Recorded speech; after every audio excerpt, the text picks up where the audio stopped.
mga mizo tong zirna en tu te in za in chi bai le ule tu tu ma hian thalai te mai ni lo te rol te chuak thar mai ni lo puitling chen na le biakin thleng puwa upa te pona kan man dik lo a je kan chu chian lo wanga kan man pol nok nok kan zir le dona ngun takin kan ngal thale don nia heng pathum te hi kan sei pol na sa le maya biakin thleng po in do chana ding phachin po in man pol nok nok khidani je dik tak i han zir te ang hei en tir nan chu thil kan soya mi te na an se thiam the na durata na aming mal emo khang kan va soi chua kha en tir na chu ani hei kubin Christmas su in pho ve ka duwa sum ka tuak do na heng pho tai la en tir nan ke korte hi zuar tai la kha en tir na chu korte kamiron silfia chu en tir ani iron en tir ani kan thia thiam the turin en tir ti wang kan hu kher po kha wangai lova heta en tir hi chu ril du lama tanga fia thaina turata na inron sei chu kha ni ni chuanin en tir chu achiang garinga kan en tir thina ni kei po en tir na kan pe ve fo ni hei po en tir na chi khadani kan en tir ni irse thiam the do kan soi hi kan en tir ni tin te khin chu thil pani ano mangaya hei milen hi ka jak thiam lo wa ka sei tong khan lo pom ve mai ula athat an pani chung changa kan va thil va me bel khani hei bible apo ison vanram chu an tam chi ne na te khina an bu chi te khin thu te po kan seu thin kha an tam chi le vanram ein an na lai kha ate khin na ani an va me bel thina ni chumi anga nung turangin kan va mang thina ni hen tinan in ngai zon thu ate lo sei tai la nula tang wal thu nula te na ngai zong ta lo nei nga ngo hei chu tuna tong ten kan ex khalun ta a hei kan ngai zong mek lo ta se ibial pahlui kha ibial pathar ne na ikhai te khin fo chuan alomia lowang je chu ibial pa hlui zo kina ati dana nga ibial patharina ron ti vevek tura ingai chuan tinani dan karon kha denga ron ve tura ingai chuan ite khin chuan adik theilovani hei inin hauta dial pa luinen ka mi te khin te su ani chu an hausa ai du ape thei che chu ibial pa lui anga khai bial pathar ka ve tura iwa du kha iwa te khin ani ibial pa lui dunan tha emo asual emo a hausa kha tenga ve tura ibial pathar zok iwa du kha iwa te khin ani ti chon te khin chu khang khani ti chonin khai khin ve thung ro chu hei hi anula ti hian am ta se ti hian ti ang hei khoi zo khinge hemi thatna hem andinan chu antina ani chu insia the phe antinan hei cher dewa hei thau dewa hei hi alu lien dewa hei alu te dewa ma se hi poisa nga lo dewa hei tlan chak thei dewa atlan chak wak thei lewa chu khatianga an that na lai te an thalo na lai te ewa ti zu ewa thang zu a chumi zo vele khoi ke ka du ang oi tia a hei a that na tam zo ke a hausa deu zo ka kha chu ta kai wa than na chu iwa khai khin ani mi pani kan khai khin thina a that na lai le thalo na lai kha kan thang zu thina chu khai khin ani andinan Ronaldo ale Messi te I khai khin chuan pakhat chu tlan chaka pakhat tlan chaklo pakhat bol thiama a thiam wak lem lowa a thiam wak lo ma se pakhat jok chu alu lien dewa chu tianga khoi zo ka thanang o itia iwa khai khin che khai wa khai khin na chu ni ti chuan en ti te khin le khai khin chu kan che than ka ring to a zo na ron zo ta face kan pe cha ron zo ta ten tinan hei ron zo ta ula beng te ron zo ta ula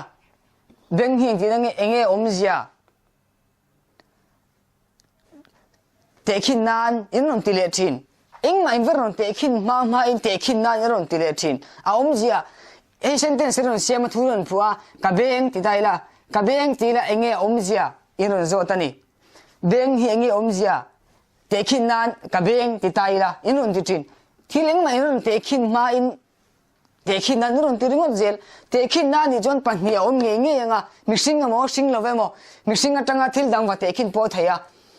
khatiang kha te khin ani ma se ing mai ron te khin ma in te khin nan ron ti ngot zel en tir nan ron ti tu sin turani ka sia thiam the turin en tir na ron chop chuak thinani khai khin chu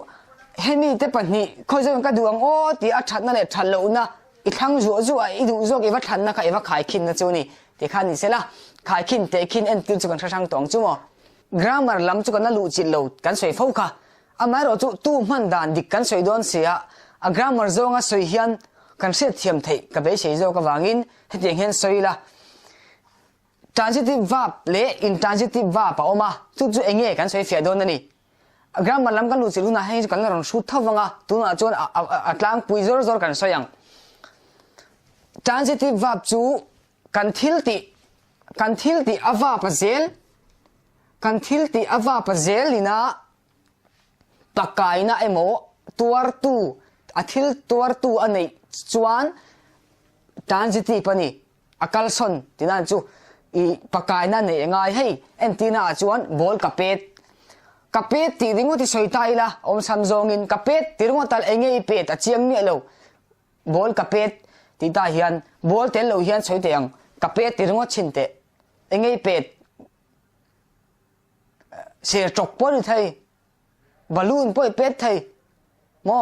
khatiang khan i pet kha achiang lo wani chu i pet chiang lo chu enge ron ti chiang tu chu bol hi ni hei a object a chu ni chuan transitive verb pet hi lo ni ta tin ani chu ka chiar ti ringot te hei da bola ka chiar han te engei chiar poisa poi chiar thai sai hlum poi chiar thai ti sang chiar thai ti khan pen poi chiar thai exam nge pen pan hi chiar thai ma se le khabu chu tianga zona ron om thai chu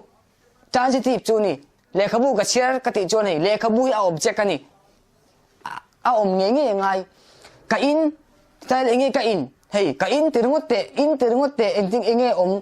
enge in tui niam zu niam wai ne niam ma se tui kha khatiang khan hetiang ina object anei nge ngai hi transitive ani chu da chuan chet tu chu hetianga transitive object ne nge ngai chi a hian tua bel thei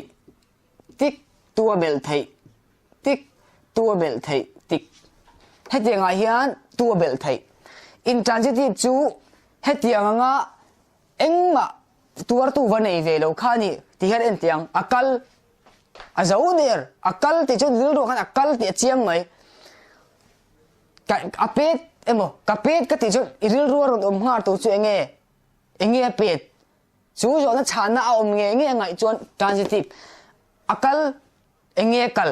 kha om thai to lo akal zo chiang reng hetiang chi engma tuar tu nei ve ngai lo hi intransitive ani a ka thu tu thea ka thu not thei tuar tu nei ve ngai reng lo a chiang reng hetiang a chiang sa hi intransitive ani ka zai ka ti zo enge zai po ni thei lo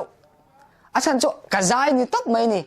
chuwang chuan hetiang tuar tu nei ve lo hi intransitive ani a hetiang intransitive tuar tu nei ve lo hian tu bel thei ve lo tu bel lo tur tu a bel ve thei lo wani hetiang a hian tu bel ve lo tur atam mai kal zai thu tlan te hian tu bel ve tur ani lo wa mu ate kamu ka ti chuan amu ni mai mu tu om thei lo khalai mu tu kha tu nge ani tu ni lo khalai mu kha tu nge ti mai tur ani atina lam te hi lama hian tu po bel lo tur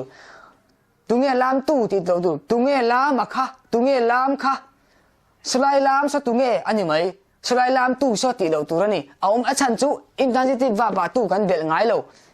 ti khan tu bel tu man dan chi khat ni phosela khale en le chin dang dang ti chuan tu man lo tur kan man thin sei le tiang ani lo lam soi na lo lo om tel na reng a tu om thei lo wani hei ring lo tu ten ti thin henga hian tu om thei lo ring lo mu lo she lo he tiang lo ani chuan tu ni lo win te ti jok to turani ring lo te mu lo te she lo te kal lo te he tiang lo wa om reng to chuan te man zel to turani ring lo nen chuan tu man ko pani ngai lo chin che tat tur tu man dan to bera chuan tu le to hi man ning man ko pani ngai lo wa auxiliary verb kan nei to thil kan ti to soi zo nuwa tu bel thei ngai to lo wani kal to tu kel kang kal to tu kan hi ti turani lo kel kang kal to kan hi ani mai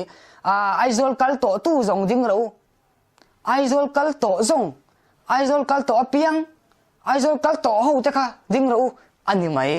chuang chuan to le tu man kop lo tur ani chu to le tu man kop tur ani lo wa chan dam na mu to tu ani thelo chan dam na mu to te chan dam na chang to te chan dam ni to te ani mai mu to tu te hi ani thelo wani Barack Obama mu to tu kan hi ti lo tu Barack Obama mu tu kan hi Barack Obama mu to kan hi ani mai chuang chuan to le tu hi man kop lo tu ti ani chu mi zo tong dik tak alo dar zaw zel nan kan share poi mo khop mai mi ten an mu tam chuan eng an mu tam na chuan an ngai poi mo hun na om lo theilo chuwang chuan he video en a piang chuan I share zelang u khai mi zo tong dik tak ada zaw the turin tilai da kan hina do nia